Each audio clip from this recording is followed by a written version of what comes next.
Alright you guys, welcome back to the channel. Today we're going to be talking about the rumor of the boosted 7.3 liter V8 that might possibly be going into the GT. So to start with, just like last time, the source that I used originally was moto1.com, but this is completely just a discussion video. This is just a rumor right now, but these are some of the things, the questions and comments that I've seen on the video and on like Facebook that I'd like to go over because I think they're good conversational pieces. So I'd love to hear your opinions and your thoughts about what we talk about today. So jumping in, the first comment I got, one of the first ones, I just don't know if the person was very educated on the GT or not, but they were like, why would they put a V8 in if the 6 is already working and it's been tested? Like, hey, you guys, we're not smarter than engineers.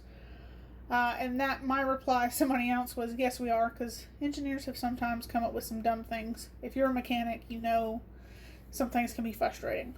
But anyways, my response to that is, for those of you who didn't know, and I'm assuming this person didn't know, the like 05 body year of the Ford GT actually had a V8 in it. It had the 5.4 liter, I believed it was a dual overhead cam, if I remember right. I'm not 100% sure on that. But that is one of the more sought after years that people love and they want to have. So why not go back to the V8? I think really Ford just did the EcoBoost to prove the power of the EcoBoost. Like, hey, we can keep up with some of the big dogs and not have as big as a motor. So I think it was more of like a European thing, keeping up with them, but that's another story. Jumping into the next thing. Why are they testing it in the GT if it's for another car? So that was just a possible rumor. I feel like it's unlikely that they would take the time to put it in the GT for another car. However, there has been rumors of a mid-engine T-Bird. Now, with that being said, it could be another engine they're testing for, maybe a crate engine, which we'll get into that later. But it could be a crate engine that they just decided to put in the Ford GT to see how it would work to maybe make that crate engine exclusive to just the Ford GT, and you can only buy the motor separate. So maybe. We'll get on to that in a little bit.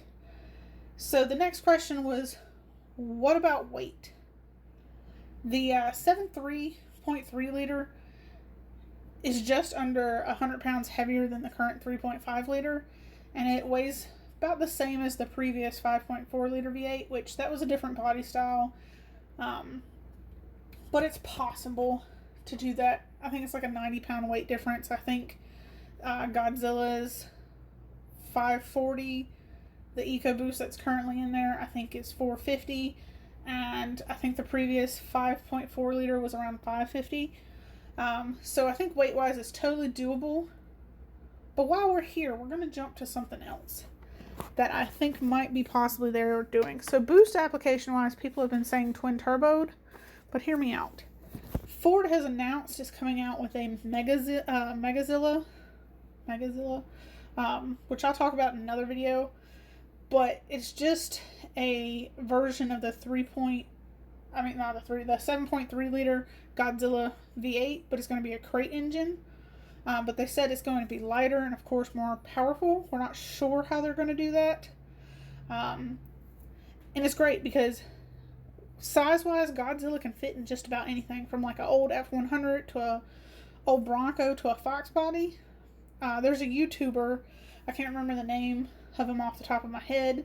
He has put one of the 7.3 liters in a Fox body Mustang, making 780 horsepower without boost.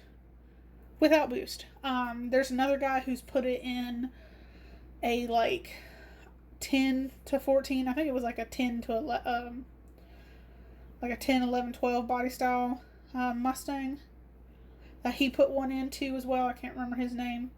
And just a little fun fact for you guys: the 7.3 liter is actually 4.5 inches narrower than the Coyote, so it's pretty compact. And with them saying the Megazilla is most likely going to be smaller and more lighter and more powerful, that could be what's going in here and we just don't know it.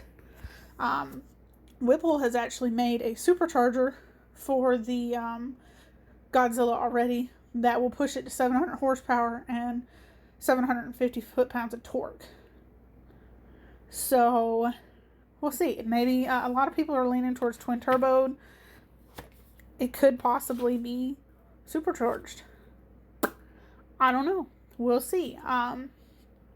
Because that would make that motor exclusive to the GT, otherwise ordered crate engine wise. So that would be interesting to see as well.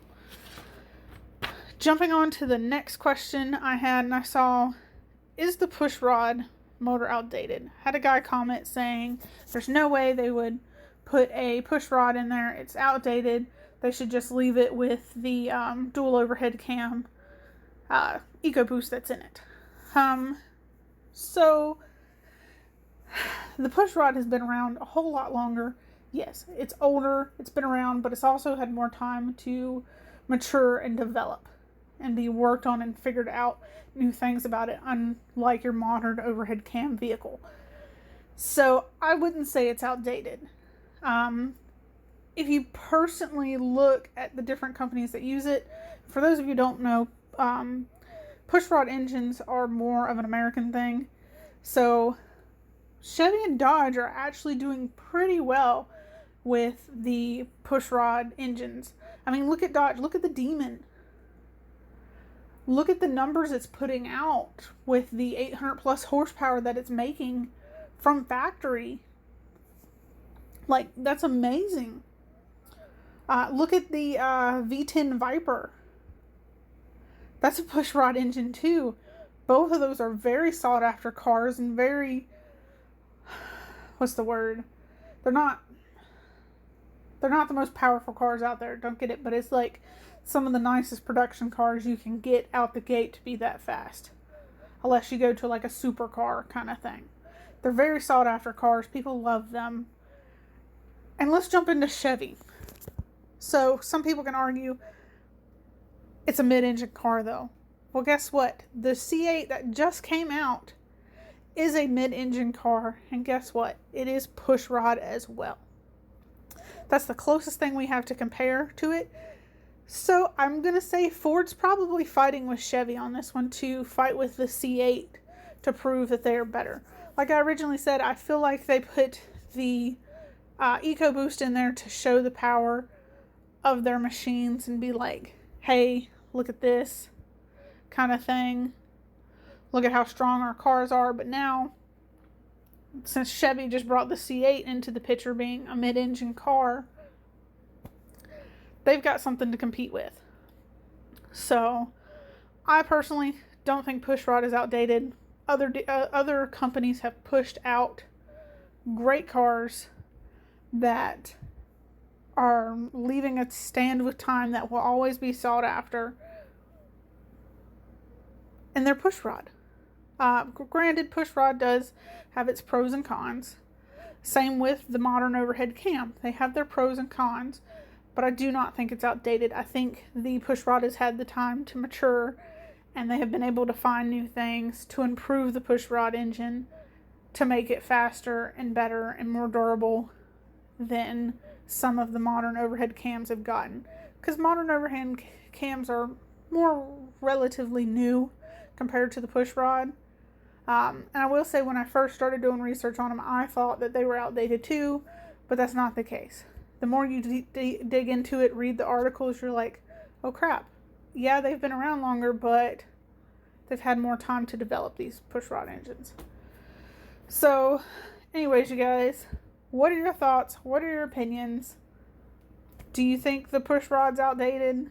Do you think it's better for them to stick with the dual overhead cam that they have in there? Why do you think they're putting a V8 back in the GT? I personally myself think it's because they're trying to compete with the C8. What do you think about the weight? Do you think it's doable to put this 7.3 liter in there? Do you think they're testing it for another car or actually for the GT? What are your thoughts? What are your opinions? What do you have to agree with me? What do you not have to agree with me? I love seeing your guys' comments. So anyways, you guys, I hope y'all have a wonderful day. Don't forget to like and subscribe if you haven't already. And y'all hustle harder.